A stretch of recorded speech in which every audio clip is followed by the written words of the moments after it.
तो पिछले 2-3 साल में सबसे ज्यादा राजनीतिक रोटी यहां सेकने की कोशिश की गई है जातीय जनगणना के नाम पर।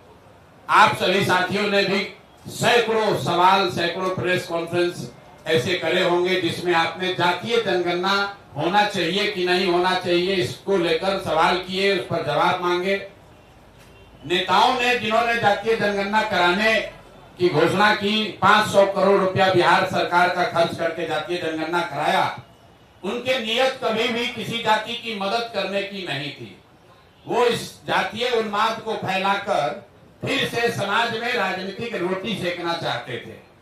ऐसा इसलिए हम कह रहे हैं, जब आपके सामने आंकड़े रख रहा हूं कि जातीय जनगणना में क्या निकल कर आया, और 2 बरस करीब 18 महीने हो गए जातीय जनगणना के।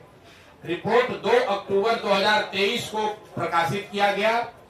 7 नवंबर 2023 को विधानसभा के पटल पर ये रिपोर्ट रखी गई और 22 नवंबर 2023 को नीतीश कुमार ने तब तेजस्वी यादव के साथ जो सरकार चला रहे थे, मिलकर जातीय जनगणना के आधार पर 5 बड़ी घोषणाएं की। अब उनकी हकीकत आप देख लीजिए। जातीय जनगणना में सरकार ने ये माना कि 34% से ज्यादा लोग बिहार के गरीबी रेखा से नीचे आज भी रह रहे हैं।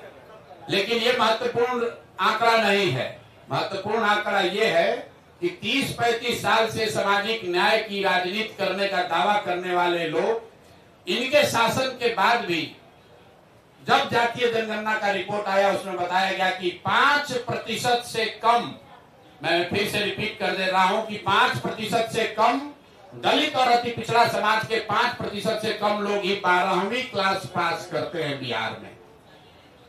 जिन लोगों ने रिपोर्ट बनवाया उन्होंने पढ़ा भी नहीं। सिर्फ 5% से भी कम दलित और अति पिछड़ा समाज के लोग 12वीं क्लास पढ़ते हैं। आरक्षण की लड़ाई लड़ने की बात करने वाले लोग 35 साल के बाद 0.93% अति पिछड़ा समाज के लोग आज सरकारी नौकरियों में हैं। 2 बरस पर इस पर कोई चर्चा नहीं हुई।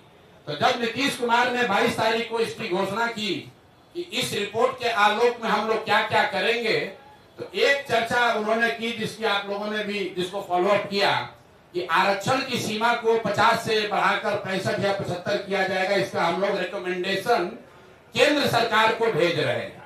तो मैं अब पहला मांग ये कर रहा हूं नीतीश कुमार से कि भैया केंद्र में भी तुम्हारी सरकार है और राज्य में भी तुम्हारी सरकार है और सामाजिक न्याय के आप पुरोधा भी हैं।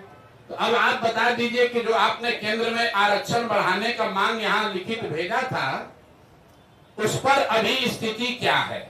सरकार ये बताए समाज को कि आपने आरक्षण बढ़ाने की जो मांग करी थी उस पर आज स्थिति क्या है, या आप उसको भूल गए, बेवकूफ बना रहे थे सबको। और तेजस्वी यादव भी बताएं कि विपक्ष के नेता होने के नाते उन्होंने इस पर अभी तक क्या किया है।